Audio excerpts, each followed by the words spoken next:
ये जो पूरा मामला है, अगर इसमें कांग्रेस कहती है कि राजनीतिक रंजिश है, उसकी बू आ रही है, तो क्या वो पूरी तरीके से गलत कह रहे हैं? लगता है कि बात बहुत साफ दिखती है। पार्टी के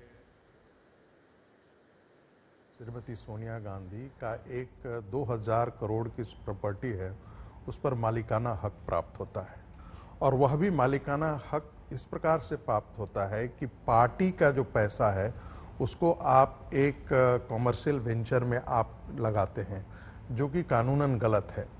और यदि 76% का शेयर होल्डिंग यदि आपके पास आ जाता है और बाकी और सारे लोग जो उसमें हैं, चाहे वो अब दिवंगत ऑस्कर फर्नांडिस हो, मोतीलाल बोरा हो, हुड्डा जी हो, ये सारे, तो इस पर एक सवाल तो बनता है। और मुझे लगता है कि यदि ईडी के ही सिर्फ बुलाने से उनको लगता है कि बहुत गलत हो रहा है, तो हमें यह नहीं भूलना चाहिए कि इस देश में प्रधानमंत्री तक को डिस्ट्रिक्ट कोर्ट में हाजिर होना पड़ा है, और वह भी क्रिमिनल केस में।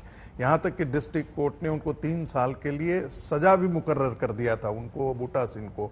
तो सिर्फ इस बात के लिए कि चूंकि राहुल गांधी और श्रीमती सोनिया गांधी ये मान करके चलते हैं, कांग्रेस पार्टी ये मान करके चलती है कि ये देश के प्रथम नागरिक हैं, राष्ट्रपति देश का प्रथम नागरिक, ऐसे कानून तय होता है।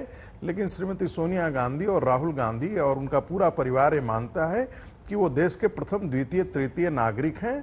वो कानून से परे हैं, वो कानून की प्रक्रिया से परे हैं, वो कैबिनेट का नोट फाड़ सकते हैं। गौरव भाटिया जी, चूंकि आवाज आपको पहुंच नहीं पाई थी, ईडी को कठपुतली बताया जा रहा है भारतीय जनता पार्टी का। कहा जा रहा है कि जो सरकार का आदेश, ईडी उसका पालन कर रही।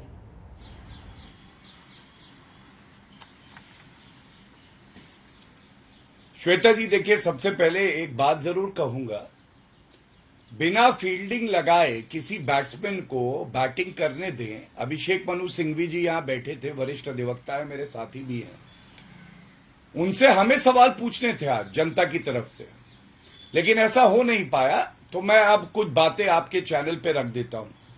आज आपने देखा किस तरह से भ्रष्टाचार के जुड़वा भाई कांग्रेस पार्टी और आम आदमी पार्टी दोनों क्या दलील दे रहे हैं। यह राजनीतिक द्वेष का मामला है। मैं सबसे पहले यह पूछना चाहता हूं कि क्या ईडी की ताकत अब इन्हें पता चली, जो कभी सीबीआई और ईडी को पिंजरे का तोता बना के रखती थी। सोनिया गांधी कहती थी ईडी के और सीबीआई के डायरेक्टर को कि घर आओ, सारे गलत काम, भ्रष्टाचार होता था। आज वही ईडी पिंजरे का तोता नहीं है, बाज बन के काट रहा भ्रष्टाचारियों को। पहला। दूसरा, अभिषेक मनु सिंघवी जी ने यह नहीं बताया कि दिल्ली उच्च न्यायालय गए थे सोनिया गांधी, राहुल गांधी, और दिल्ली उच्च न्यायालय ने जो टिप्पणी करी मैं भी बताऊंगा, लेकिन उन्होंने कहा कि नहीं, प्रथम दृष्टया यह बड़ा आपराधिक मामला लग रहा है और इसको हम खत्म नहीं करेंगे। उसके बाद मेरे हाथ में सर्वोच्च न्यायालय का वो ऑर्डर है। सर्वोच्च न्यायालय ने क्या कहा, श्वेता जी, पूरे देश को पता होना चाहिए। सर्वोच्च न्यायालय ने कहा, in rejecting the prayer for quashing the proceedings against the petitioners is concerned, we find no justification in interfering। और गया कौन था? सोनिया गांधी गई थी सर्वोच्च न्यायालय। सर्वोच्च न्यायालय का मानना था कि प्रथम दृष्टया इन्होंने चीटिंग करी है, इन्होंने 420 करी है। यह बात अभिषेक मनु सिंघवी ने नहीं बताई।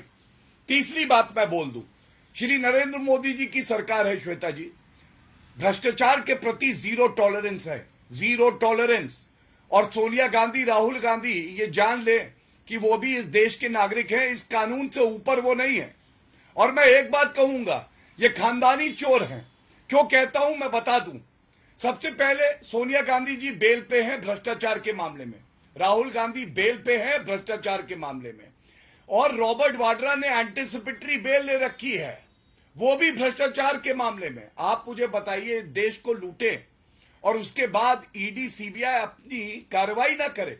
और मैं चुनौती देता हूं कांग्रेस के प्रवक्ता को, यहां पे बैठे हैं, श्री नरेंद्र मोदी जी जब से देश के प्रधानमंत्री बने हैं, एक मामला दिखा दे, एक मामला जिसमें उच्च न्यायालय या सर्वोच्च न्यायालय ने जो चार्जशीट और एफआईआर हो उसको क्वॉश किया हो। नहीं मिलेगा। ये क्या दर्शाता है कि CBI, ED, income tax, police अपना काम कर रही है और ये भ्रष्टाचारी अब डरे हुए हैं। ये डर अच्छा है श्वेता जी, क्योंकि जो भ्रष्टाचार करेगा उसको कानून से, ईडी से डरना चाहिए।